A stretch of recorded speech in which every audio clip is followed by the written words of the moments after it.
Bugun biz birinchi videomizni yozamiz. Bu videomiz bu videomiz kod yozish haqida bo'ladi. Bugun birinchi o'rganadigan kodimiz bu. Hech bir nima qilib beradi deyishingiz mumkin. Bu bizga saylov xatiklarida yordam beradi. Hozir mana salom deb yozdim. Run tugmasiga bosaman. Mana natijasi chiqdi. Eng katta saylov xatigi ich 6 esa bu eng kichik saylov xatigi. Mana hozir ko'rsataman. Buni runga bosib o'tirmaysizlar. Buni tezkor klavishi bor. Ctrl bilan Alt ga bosasizlar. Hop, bu turaversin. Ko'rib ishlatib ko'rasizlar. Hop, ikkinchi kodimiz bu. Biz hozir HTML da ishlaymiz. Keyinchalik CSSlarga ham o'tamiz. JavaScriptga ham o'tamiz hali. Bunda table tagi bor. Ishlatib ko'rsatib beraman.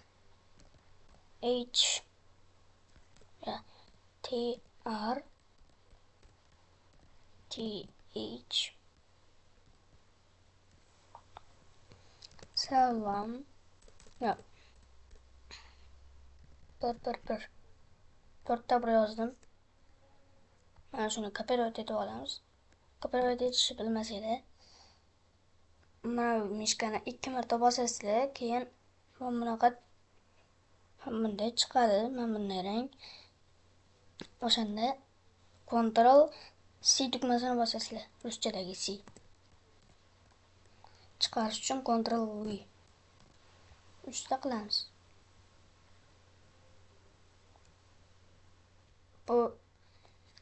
Bu jadvaldagilari nimaga jadvaldagilari chiqmadi deyishingiz mumkin. Border beramiz. Qo'shtirnoq ochamiz. Keyin 2 piksel beramiz. Mana. Yozuvlarni chiqarish uchun yana bitta tr ochib olamiz. Keyin buni ichida td ga o'tkazamiz. th emas. Bunga ham shunday.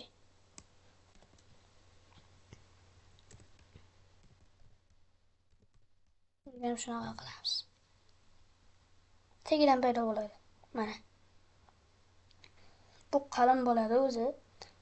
Tagidagilar qalin bo'lmaydi. Shriftlarni o'zgartirishni keyinchalik o'rganamiz CSS'da.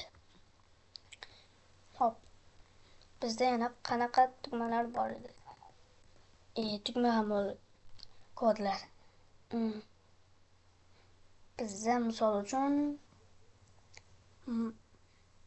button tagi bor. Buni hammamiz bilamiz. Buttonni tugma chiqarib beradi. Salom deb yozamiz. Mana chiqarib beradi. Buni inputda ham ishlatsak bo'ladi. Inputni hozir ko'rsataman. Forum taglari bu. Forum taglari. Forum deb yozasizlar. Bodyni chetidan yozib qo'ymayman bunaqa. Forum. Bunaqa emas. Hop. Buni ichida input yozamiz. Inputda button yaratishni ko'rsatib beraman sizlarga. Type yozamiz. Bu yerga button deb yozamiz. Mana. Buni ichiga yozish uchun placeholder kerak bo'lardi menimcha.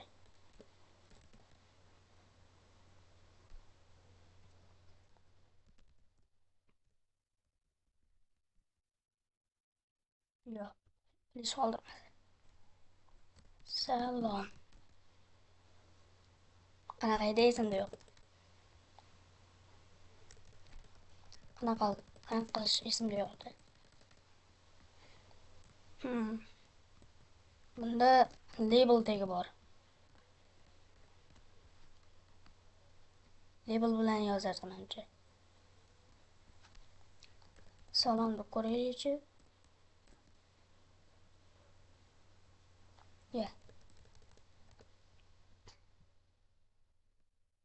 Hop, buni o'rab turamiz.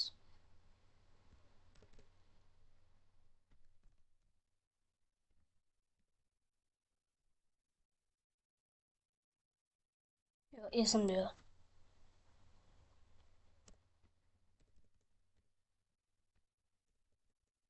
Forum elementlari uncha esimda yo'q. Label mana bunaqa chiqarib beradi. Pattern nashlab o'raylik. Klassni ham o'rganamiz hozir. Input qolaversin.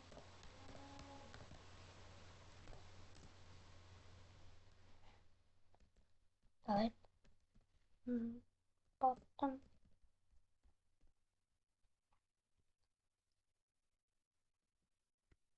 Rel kerakmi?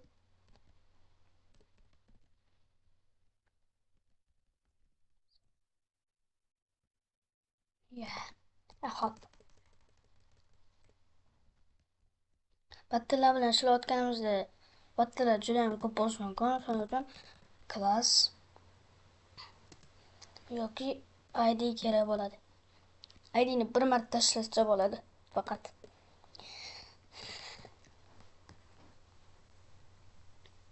Itdan keyin style yozamiz hozir. btn deb qo'yishimiz mumkin. Mana hozir ko'rsataman. Class bersa nuqta bilan yoziladi. Nuqta btn. Buni mana bunaqa figurali qovus bilan yozadi. Buni qanaqa yozamiz deyishlar mumkin. Shift bilan mana bunaqa to'rtburchak qovus bor-ku, 9 bilan 0 emas. Mana bu tengligini tagida ikkita qovuscha bor. Shunga bosasizlar. Bir enterni bosib olsanglar, bo'ldi. Enterni qayerda deyishlar mumkin. Bu ham qovusning yonida uzun tugma. Cho'zilgan. Hop. Yana nimani o'rganamiz? Background deb yozishinglar mumkin. Background qo'yib deb uzun qilib yozib o'tirmaysizlar. Bu rasmga ham ishlatiladi, orqa fonga ham red qilamiz. Mana border o'rganamiz yana. Border pixel solid red. Yo'q, buni 30 piksel qilaylik. Mana.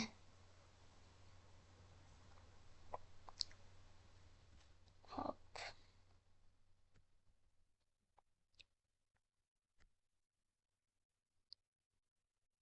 Bugun o'rganadigan narsalarimiz shundan iborat edi. Hammaga xayr, keyingi videolarda ko'rishamiz.